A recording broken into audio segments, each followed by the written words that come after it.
ಫೇಸೆಲ್ಲ ನೈಸಿಗೆ ಒಂಥರ ಚೆನ್ನಾಗಿದೆ. ಸೊ ಈ ಕ್ರೀಮ್ ಓಕೆ, ಬಟ್ ನಂಗೆ ಶಕೆ ಬಾಡಿ ಆಗಿರೋದ್ರಿಂದ ಯಾವಾಗೂ ಶಕೆ ಬರ್ತಾನೆ ಇರುತ್ತೆ. ಬಟ್ ಓಕೆ, ನನಗಂತೂ ಕ್ರೀಮ್ ಆಗಿರ್ಬೋದು ಮತ್ತು ಹೇರ್ ಕಲರ್ ಆಗ್ಬೋದು ಚೆನ್ನಾಗಿ ಅಪ್ಲೈ ಆಯಿತು ಮತ್ತು ಚೆನ್ನಾಗಿ ಅಡ್ಜಸ್ಟ್ ಕೂಡ ಆಗಿಬಿಟ್ಟಿದೆ. ನ್ಯಾಚುರಲ್ ಹೇರ್ ಕಲರ್ ಆಗಿರೋದ್ರಿಂದ ಯೂಸ್ ಮಾಡ್ತಾಯಿದ್ದೀನಿ. ನೋಡೋಣ ರಿಸಲ್ಟ್ ಹೇಗೆ ಬರುತ್ತೆ ಅಂತ ನಾನು ತೋರಿಸ್ತೀನಿ. ಇಷ್ಟು ವರ್ಷದಲ್ಲಿ 33 ವರ್ಷ ನಡೀತಾ ಇದೆ ನನಗೆ. ಇಷ್ಟು ವರ್ಷದಲ್ಲಿ ಫಸ್ಟ್ ಟೈಮ್ ನಾನು ಹೇರ್ ಕಲರ್ನ ಯೂಸ್ ಮಾಡ್ತಾಯಿದ್ದೀನಿ. ಇದರೊಳಗೆ ಹೇರ್ ಆಯಿಲ್ ಇದ್ದಂಗೆ ಇದೆ. ಕಲರ್ ಅಂತಲೇ ಗೊತ್ತಾಗ್ತಿಲ್ಲ. ಆ್ಯಕ್ಚುಲಿ ನೋಡಿ, ಕಲರ್ ಅಂತಲೇ ಗೊತ್ತಾಗ್ತಿಲ್ಲ, ಹೇರ್ ಆಯಿಲ್ ಇದ್ದಂಗೆ. ಮತ್ತು ಇನ್ನೊಂದು ಹೇಳಬೇಕು, ಆ್ಯಕ್ಚುಲಿ ಇನ್ನೊಂದು ಹೇಳೋದು ನಾನು ಮರೆತು ಹೋಗ್ಬಿಟ್ಟೆ. ಕ್ರೀಮ್ ಬಗ್ಗೆ ಹೇಳಬೇಕಾಗಿತ್ತು. ಸೊ ಡೇ ಕ್ರೀಮು ನಾನು ಅಪ್ಲೈ ಮಾಡಿದ್ದೀನಿ ಆಲ್ರೆಡಿ.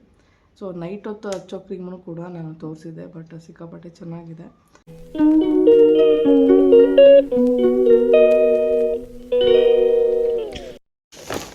ಸೊ ನೀವು ನೋಡ್ತಾ ಇರ್ಬೋದು ನೋಡಿ, ನ್ಯಾಚುರಲ್ ಹೇರ್ ಕಲರ್ ಅಂತ ಇದೆ ನಂಬರ್ 1. ಇದು ಅಷ್ಟೇ natural hair colour number 2. So ಇದನ್ನು ಎರಡೂ ಅದೇನು ಹೇಳ್ತಾರಲ್ಲ, ಸರಿ ಸಮಾನ ಪ್ರಮಾಣದಲ್ಲಿ ಹಾಕೋಬೇಕು. ಸಾರಿ, ಅದನ್ನ ಹೇಳಕ್ಕೆ ಗೊತ್ತಿಲ್ಲ. ಸೊ ನಾವೀಗ ಇದನ್ನು ನನ್ನ ಪ್ಯಾಡೆಲ್ಲ ಗೊತ್ತಾಯ್ತಲ್ವೇ, ಇರಿ ತಗೊಂಡು ಬರ್ತೀವಿ ಪ್ಯಾಡ್ನ ಹೋಗಿ.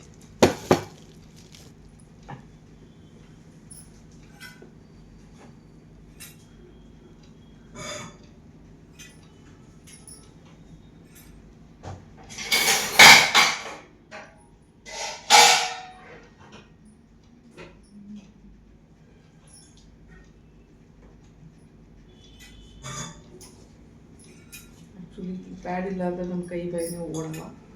ಸೊ ನಮ್ಮ ಪ್ಯಾಡು ನಮ್ಮ ಆಸ್ತಿ ಇದ್ದಂಗೆ. ಸೊ ಹಂಗಾಗ್ಬಿಟ್ಟಿದೆ ನಮ್ಮ ಪರಿಸ್ಥಿತಿ. ಸೊ ಇವಾಗ ನಾನು ಒಂದು ಬೌಲ್ ತಗೊಂಡು ಬಂದಿದ್ದೀನಿ. ಇದನ್ನ ಎರಡೂ ಮಿಕ್ಸ್ ಮಾಡೋಣ. ನಂಬರ್ 1 ನಂಬರ್ 2 ಅಂತ ಎರಡೂ ಇದೆ ನೋಡಿ. ಸೊ ಇದನ್ನ ಎರಡೂ ಮಿಕ್ಸ್ ಮಾಡೋಣ. ಏನು ಮಾಡ್ಬೇಕು ಗೊತ್ತಿಲ್ಲವಲ್ಲ, ಫಸ್ಟ್ ಶೇಕ್ ಮಾಡಬೇಕು, ಏನು ಮಾಡಬೇಕಂತ ಗೊತ್ತಿಲ್ಲ. ಸೊ ಶೇಕೇ ಮಾಡೋಣ. ಹೇರ್ ಕಲರ್ ಹೇಗಿದೆ ಅನ್ನೋದನ್ನ ಫಸ್ಟ್ ಟೈಮ್ ನೋಡ್ತಾಯಿದ್ದೀನಿ. ಆ್ಯಕ್ಚುಲಿ ಇದು ಓಪನ್ ಮಾಡೋದು ಹೆಂಗಪ್ಪ? ಓಪನ್ ಆಗ್ಬಿಡ್ತು. ಇದು ನನಗೆ ಮಾಡ್ಬೋದು.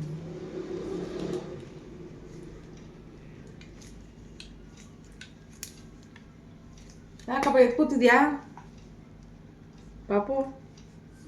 ಯಾಕೆ ಎತ್ಕೂತಿದ್ಯಾ? ಬಾ ಸ್ನಾನ ಮಾಡ್ಬಾ, ಟೈಮ್ ಆಗುತ್ತೆ 8:15. ಏನು ಗೊತ್ತಾನೆ ಇಲ್ಲ. ಸೊ ಎರಡೂ ಸೇಮ್ ಪ್ರಮಾಣದಲ್ಲಿ ಮಿಕ್ಸಪ್ ಮಾಡಬೇಕಂತ. ಒಳ್ಳೆ ಜಲ್ಲಿದಂಗೆ ಐತೆ ನೋಡಿ. ಸೊ ನಾನಿವಾಗ ಸ್ವಲ್ಪ ಹಾಕೊಂಡಿದ್ದೀನಿ. ಇದನ್ನು ಸ್ವಲ್ಪ ಹಾಕೋಣ. ಸೇಮ್ ಟು ಸೇಮ್ ಎರಡೂ ಒಂದೇ ಸೈಜಿಗೆ ಹಾಕೋಣ.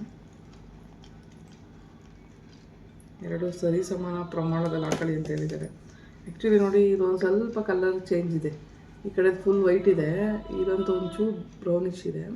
ಸೊ ಇವಾಗ ಏನು ಮಾಡೋದು ಅಂದರೆ ಮಿಕ್ಸಪ್ ಮಾಡೋಣ. ಫುಲ್ಲು ಏರ್ ಬೇಕು ಅಂದರೆ ಕೂದಲು ಬೇರೆ ತಿಕ್ನೆಸ್ ಜಾಸ್ತಿ ಇದೆ ನನಗೆ. ಸೊ ಹೇಗಾಗುತ್ತೆ ನನಗೂ ಗೊತ್ತಿಲ್ಲ. ಓಕೆ ನೋಡಿ, ಫುಲ್ಲು ವೈಟ್ ಹೇರ್ಸ್ ಎಲ್ಲಿ ಬಂದಿದೆ ಅಂತ ಹೇಳ್ತೀನಿ. ನಾನು ಎಲ್ಲಿ ಕಲರ್ ಹಚ್ಚಿದ್ನಲ್ಲ ಫಸ್ಟು, ಅಲ್ಲೇ ಬಂದುಬಿಟ್ಟಿದೆ. ಇದೇ ವೈಟ್ ಹೇರ್ಸ್. ಸೊ ಮೆಹಂದಿ ಹಚ್ಚೋಕ್ಕೆ 1 ದಿನ ಪೂರ್ತಿ ತಗೊಳುತ್ತೆ ಟೈಮು. ಮತ್ತು ಇದು ನ್ಯಾಚುರಲ್ ಹೇರ್ ಕಲರ್ ಆಗಿರೋದು. ಯಪ್ಪ, ಬೆಳಗ್ಗೆ ಏನೋ ಗ್ಯಾಸ್ಟ್ರಿಕ್ ಪ್ರಾಬ್ಲಮ್ ಥರ ಒಂಥರ ಅನಿಸುತ್ತೆ. ಸೊ ಇದು ನ್ಯಾಚುರಲ್ ಹೇರ್ ಕಲರ್ ಆಗಿರೋದ್ರಿಂದ ಯೂಸ್ ಮಾಡ್ತಾಯಿದ್ದೀನಿ. ನೋಡೋಣ ರಿಸಲ್ಟ್ ಹೇಗೆ ಬರುತ್ತೆ ಅಂತ ನಾನು ತೋರಿಸ್ತೀನಿ. ಇಷ್ಟು ವರ್ಷದಲ್ಲಿ 33 ವರ್ಷ ನಡೀತಾ ಇದೆ ನನಗೆ. ಇಷ್ಟು ವರ್ಷದಲ್ಲಿ ಫಸ್ಟ್ ಟೈಮ್ ನಾನು ಹೇರ್ ಕಲರ್ನ ಯೂಸ್ ಮಾಡ್ತಾಯಿದ್ದೀನಿ. ಹೇಗಿದೆ ಎಕ್ಸ್ಪೀರಿಯೆನ್ಸ್ ಅಂತ ಹೇಳ್ತೀನಿ ನಾನು. ಸೊ ಹಚ್ಚುವ ಇವಾಗ ಸ್ವಲ್ಪನೇ ಹಾಕೊಂಡಿದ್ದೀನಿ, ಸಾಕಾಗುತ್ತೋ ಗೊತ್ತಿಲ್ಲ ನನಗೆ. ಸೊ ಇದನ್ನ ಎರಡನ್ನು ಮಿಕ್ಸ್ ಮಾಡೋಣ ಇವಾಗ. ಏ ಪಾಪು ಪಾಪು,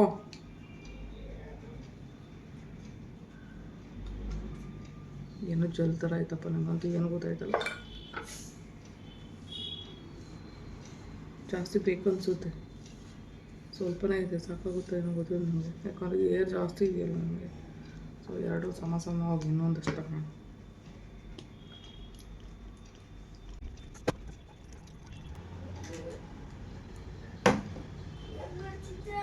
ನಾನಾ ತಲೆ ಕಲ್ಲರ್ ಹಾಕತ್ತಾಯಿದ್ದೀನಿ.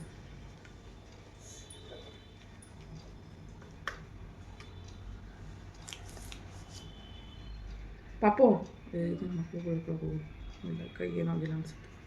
ಮಿರರ್ ಕೊಡುವ ಪಾಪು.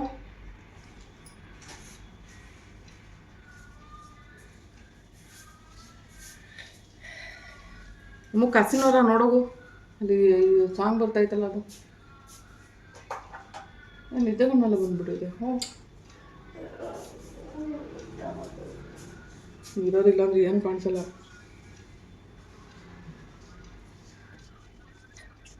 ಫಸ್ಟ್ ಟೈಮ್ ಇದು ಹಚ್ತಾ ಇರೋದು ನಾನು ಬೇರೆ. ಏನು ಮಾಡೋಕ್ಕಾಗಲ್ಲ, ಇವಾಗಿರೋ ಕೆಮಿಕಲ್ ಶ್ಯಾಂಪು ಆಗಿರ್ಬೋದು, ಗಾಳಿ ಎಲ್ಲನೂ ಒಂಥರ ವಿಚಿತ್ರವಾಗ್ಬಿಟ್ಟಿದೆ ನಮ್ಮ ಲೈಫ್.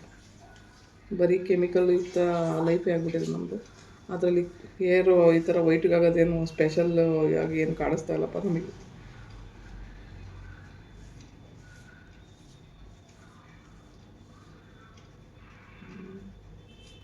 ಇದರೊಳಗೆ ಹೇರ್ ಆಯಿಲ್ ಇದ್ದಂಗೆ ಇದೆ. ಕಲರ್ ಅಂತಲೇ ಗೊತ್ತಾಗ್ತಿಲ್ಲ. ಆ್ಯಕ್ಚುಲಿ ನೋಡಿ, ಕಲರ್ ಅಂತಲೇ ಗೊತ್ತಾಗ್ತಿಲ್ಲ, ಹೇರ್ ಆಯಿಲ್ ಇದ್ದಂಗೆ ಇದೆ.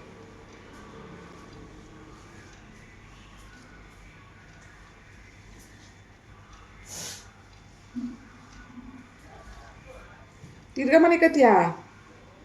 ನೀನು ಸ್ಕೂಲಿಗೆ ಹೋಗೋದು ಎಷ್ಟು ಗಂಟೆಗೆ? 10 ಗಂಟೆಗಾ? ನಿಜಾನಾ? ಡೈರಿ ಬೇರೆ ಇದ್ರಲ್ಲಿ ಬಿಟ್ಟು ಬಂದಿದ್ದೆ. ನೀನು ಟೈಮಿಂಗ್ಸು ಇದೆಲ್ಲ ನನಗೂ ಗೊತ್ತಾಗಲ್ಲ. ಮೇಲೆ ನಾನು ಗೊತ್ತಿಲ್ಲ, ನನ್ನ ಮ್ಯಾಮಿಗೆ ಫೋನ್ ಮಾಡಲ್ಲ, ಎಲ್ಲೂ ಫೋನ್ ಮಾಡಲ್ಲ. ನಂಗೆ ಕೆಲಸ ಆಯಿತು. ನಾನು ಇವಾಗ ಟೊಮಟೊ ಗೊಜ್ಜು ಮಾಡಬೇಕು, ರೈಸಿ ಇಡ್ತೀನಿ. ನಾನು ಕಲರ್ ಅಂದರೆ ಏನೋ ಕೈಯಲ್ಲಾಗ್ಬಿಡುತ್ತೆ ಅಂತ. ಏನಪ್ಪ ನನಗೇನು ಮಾಡ್ತಾನೆ ಇಲ್ಲ. ಇಲ್ಲಿ ನೋಡಿ, ಬ್ಲೌಸಲ್ಲಿ ಕಾಣಿಸ್ತಾ ಇದೆ ನಿಮಗೆ.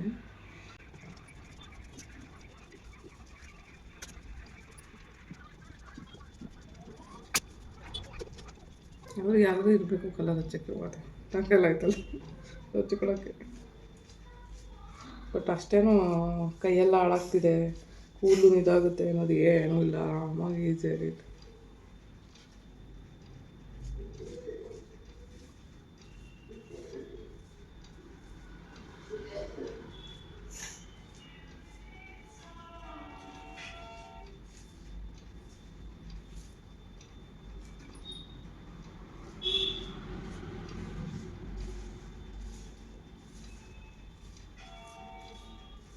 ಏನು ಮೊಬೈಲ್ ನೋಡ್ತಾ ಇದೆಯಾ? ಬಾ ಕಳ್ಳ, ಬೆಳಗ್ಗೆ ಮೊಬೈಲ್ ನೋಡ್ಕೊಂಡು ಕೂತ್ಕೊಂಡ್ಬಿಡ್ತಾನೆ. ಸ್ಕೂಲ್ಗೇನು ಹೋಗಲ್ವಾ?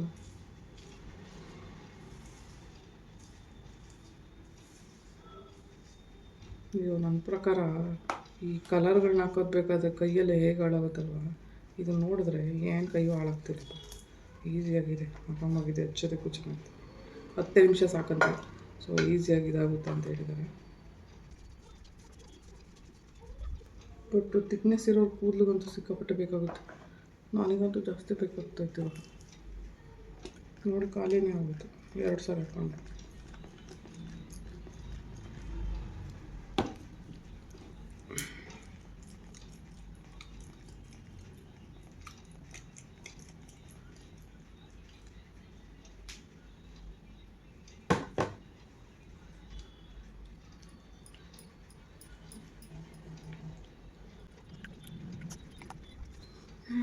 ಹೌದಾ, ಸರಿ, ಎಲ್ಲ ಹಚ್ಕೊಂಡು ತೋರಿಸ್ತೀನಿ. ಲೆಂತ್ ಆಗ್ಬಿಡುತ್ತೆ ಬಿಡು. ಏನು ಮಾಡೋಕ್ಕಾಗಲ್ಲಪ್ಪ, ಜೀವನನ ಮಾಡಲೇಬೇಕು ಏನೇ ಕಷ್ಟ ಆದ್ರೂ.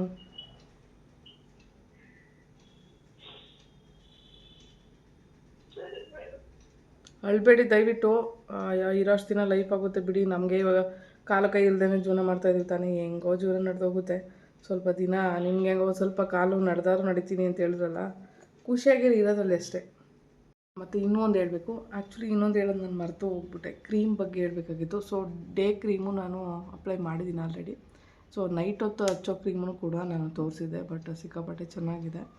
ಸೊ ನಂದು ಆಯ್ಲಿ ಫೇಸಿಗಂತೂ ಕರೆಕ್ಟಾಗಿ ಸೂಟೇಬಲ್ ಆಗ್ತಿದೆ. ಸೊ ನೋಡಿ, ಒಂಥರ ಫೇಸೆಲ್ಲ ನೈಸಿಗೆ ಒಂಥರ ಚೆನ್ನಾಗಿದೆ.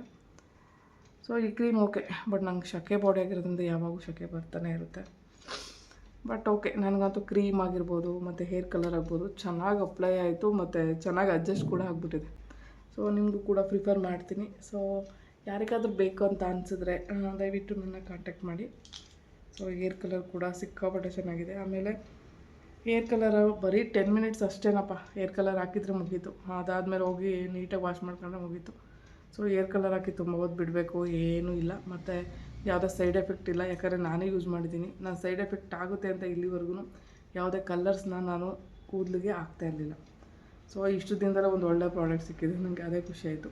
ಸೊ ಯಾರಿಗೆಲ್ಲ ಕಲರ್ಸು ಹೇರ್ ಕಲರ್ ಆಗಿರ್ಬೋದು ಅಥವಾ ಸ್ಕಿನ್ ವೈಟನಿಂಗ್ ಕ್ರೀಮ್ ಆಗಿರ್ಬೋದು, ಇದೆಲ್ಲ ಬೇಕು ಅಂದರೆ ಕಾಂಟ್ಯಾಕ್ಟ್ ಮಾಡಿ. ಸೊ ನಾನು ಕೂಡ ಕೊರಿಯರ್ ಮಾಡ್ತೀನಿ ನಿಮಗೆ. ಕ್ರೀಮ್ ಬಗ್ಗೆ ರೇಟ್ ಕೇಳಿದ್ರೆ, actually day cream night cream ಅಂತ ಸಿಗುತ್ತೆ. 2 ಕ್ರೀಮ್ನ ಯೂಸ್ ಮಾಡಬೇಕು ನಾವು. ಸೊ ಡೇ ಕ್ರೀಮ್ನ ಡೇ ಟೈಮಲ್ಲಿ, ನೈಟ್ ಕ್ರೀಮ್ನ ನೈಟ್ ಟೈಮಲ್ಲಿ. ಸೊ ಈ ಎರಡೂ ವರ್ತಿದೆ. ಸೊ ಇದು ಬಂದು 900 ರುಪೀಸ್ ಆಗುತ್ತೆ 2ರಿಂದ. ಸೊ ಈ ಸಣ್ಣದೊಂದು ಇದೆಯಲ್ಲ ಕ್ರೀಮು, ಅದು ಬಂದು ಇದೆರಡು ಕೆಲಸನ ಒಂದೇ ಮಾಡೋವಂಥದ್ದು. ಬಟ್ ಅದು 700 ರುಪೀಸ್ ಆಗುತ್ತೆ. ಸೊ ಈ ಎರಡು ದೊಡ್ಡದು ತಗೊಂಡ್ರೆ ನಮಗೇನು ಯೂಸು ಅಂದರೆ ಅದರಲ್ಲಿ ಕ್ವಾಂಟಿಟಿ ಜಾಸ್ತಿ ಬರುತ್ತೆ. ಈ ಸ್ಮಾಲ್ ಸೈಜಲ್ಲಿ ಕ್ವಾಂಟಿಟಿ ಕಮ್ಮಿ ಬರುತ್ತೆ, ಬಟ್ ಎರಡೂ ಕೆಲಸ ಒಂದೇ ಮಾಡುತ್ತೆ. ಬಟ್ ನಮ್ಗೆ 2 ಕ್ವಾಂಟಿಟಿ ಇಲ್ಲಿ ಜಾಸ್ತಿ ಅಂತ ಹೇಳಿದ್ರೆ ಅದನ್ನು ತೊಗೋಬೋದು. ಸೊ ಇಲ್ಲಿ ನಮ್ಗೆ ಒಂದೇ ಸಾಕು, ಎರಡೂ ಕೆಲಸ ಒಂದೇ ಮಾಡಲಿ ಅಂತ ಹೇಳಿದ್ರೆ ಕ್ವಾಂಟಿಟಿ ಕಮ್ಮಿ ಇರೋವಂಥದ್ದನ್ನ ಚಿಕ್ಕದನ್ನ ಪರ್ಚೇಸ್ ಮಾಡ್ಬೋದು. ಸೊ ನಿಮಗೆ ರೇಟ್ ಗೊತ್ತಾಗಿರುತ್ತೆ ಅಂದ್ಕೊಂಡಿದ್ದೀನಿ. ಸೊ ನ್ಯಾಚುರಲ್ ಕ್ರೀಮ್ ಆಗಿರೋದ್ರಿಂದ, ಆಯುರ್ವೇದಿಕ್ ಪ್ರಾಡಕ್ಟ್ ಆಗಿರೋದ್ರಿಂದ ನಾನು ಇದ್ರ ಬಗ್ಗೆ ಹೇಳ್ತಾ ಇರೋದು. ಸೊ ಆಲ್ಮೋಸ್ಟು ಪಿಗ್ಮೆಂಟೇಷನು, ಆಮೇಲೆ ಮುಖದಲ್ಲಿ ಬೇರೆ ಥರ ಗುಳ್ಳೆಗಳು, ಇದ್ರದ್ದೆಲ್ಲ ಅವಾಯ್ಡ್ ಮಾಡೋವಂಥ ಒಂದು ಕ್ರೀಮ್ ಅಂತ ಹೇಳ್ಬೋದು. ಸೊ ಮುಖ ಕೂಡ ಸಾಫ್ಟ್ ಆಗುತ್ತೆ, ಮತ್ತು ರಿಂಕಲ್ಸ್ ಬರಲ್ಲ. ಸೊ ಇದಕ್ಕೆಲ್ಲದಕ್ಕೂ ಯೂಸ್ ಆಗೋವಂಥ ಒಂದು ಕ್ರೀಮು. ಸೊ ಬೇಕಿದ್ದಲ್ಲಿ ಆರ್ಡ್ರ್ ಮಾಡ್ಬೋದು. ಇದು ಎಲ್ಲ ಶಾಪಲ್ಲೂ ಸಿಗುವಂಥ ಪ್ರಾಡಕ್ಟ್ ಅಲ್ವೇ ಅಲ್ಲ. ಸೊ ಇದು ಮ್ಯಾನುಫ್ಯಾಕ್ಚರಿಂದ ಡೈರೆಕ್ಟಾಗಿ ಸಿಗುವಂಥ ಒಂದು ಕ್ರೀಮ್ ಅಂತ ಹೇಳ್ಬೋದು. ಸೊ ಇದನ್ನು ಎಲ್ಲ ಕಡೆ ಸಿಗೋದಿಲ್ಲ, ಬೇಕು ಅಂದರೆ ಆರ್ಡ್ರ್ ಮಾಡ್ಕೊಳ್ಳಿ. ಸೊ ಒಂದು ಸಾರಿ ನೋಡಿದರೆ ಗೊತ್ತಾಗುತ್ತೆ. ಮತ್ತು ನಿಮಗೇನಾದರೂ ಬೇರೆ ಥರ ಪ್ರಾಬ್ಲಮ್ ಆಯಿತು ಈ ಕ್ರೀಮ್ ಬಳಸಿ ಅನ್ನೋದಿದ್ದರೆ, ನಾನು ಅಮೌಂಟ್ ಕೂಡ ವಾಪಸ್ ರಿಟರ್ನ್ ಮಾಡ್ತೀನಿ. ಸೊ ಇದು ಒಂದು ಸಾರಿ ನಂಬೋವಂಥ ಪ್ರಾಡಕ್ಟು, ನೋಡಿ ತೊಗೊಳ್ಳಿ. ಮಣ್ಣಿನ ಜ್ಯುವೆಲರಿ ಜೊತೆಗೆ ನಾನು ಇವಾಗ ಹೊಸ ಬಿಸ್ನೆಸ್ ಇದನ್ನು ಕೂಡ ಸ್ಟಾರ್ಟ್ ಮಾಡಿದ್ದೀನಿ. ನಂಗೆ ಗೊತ್ತಿರೋರೇ ಇದನ್ನು ಡೈರೆಕ್ಟ್ ಸೇಲ್ ಮಾಡ್ತಿರೋದ್ರಿಂದ ನನಗೂ ಕೂಡ ಮಾಡೋದಕ್ಕೆ ಒಂದು ಅನುಕೂಲ ಆಗಲಿ ಅಂತ ಈ ಬಿಸ್ನೆಸ್ನ ರೆಫರ್ ಮಾಡಿದ್ದಾರೆ. ಬಟ್ ಇದು ಯಾವುದೇ ಸೈಡ್ ಎಫೆಕ್ಟ್ ಇಲ್ಲದೇ ಇರೋದಕ್ಕೆ ನಂಬಿದ್ದೀನಿ. ಯಾಕಂದರೆ ಎಷ್ಟೋ ಜನ ಪ್ರಾಡಕ್ಟ್ಗಳ ಬಗ್ಗೆ ಹೇಳಿದ್ರು, ನಾನು ನಂಬಿರಲಿಲ್ಲ. ಬಟ್ ಇದನ್ನು ನಾನು ಡೈರೆಕ್ಟ್ ಯೂಸ್ ಮಾಡಿ ನಂಬ್ತಾ ಇರೋವಂಥದ್ದು. ಸೊ ನಿಮಗೆಲ್ಲ ಬೇಕು ಅಂದರೆ ನೀವು ಆರ್ಡ್ರ್ ಮಾಡ್ಕೊಳ್ಳಿ. ನಿಮಗೆ ಯಾವುದೇ ಸೈಡ್ ಎಫೆಕ್ಟ್ ಆಯಿತು ಅಂದರೆ ಆ ಅಮೌಂಟು ರಿಟರ್ನ್ ಬರುತ್ತೆ. ಸೊ ನಿಮಗೆ ಅನುಕೂಲ ಆಗೋದು ಒಂದು, ಇನ್ನೊಂದು ಕಡೆ ನನಗೆ ಅನುಕೂಲ ಆಗಲಿ ಅಂತೇಳಿ ನಾನು ಈ ಬಿಸ್ನೆಸ್ ಸ್ಟಾರ್ಟ್ ಮಾಡಿದ್ದೀನಿ. ಸೊ ಎಲ್ಲರೂ ಸಪೋರ್ಟ್ ಮಾಡಿ ಅಂತ ಕೇಳ್ಕೊತೀನಿ. Thank you so much.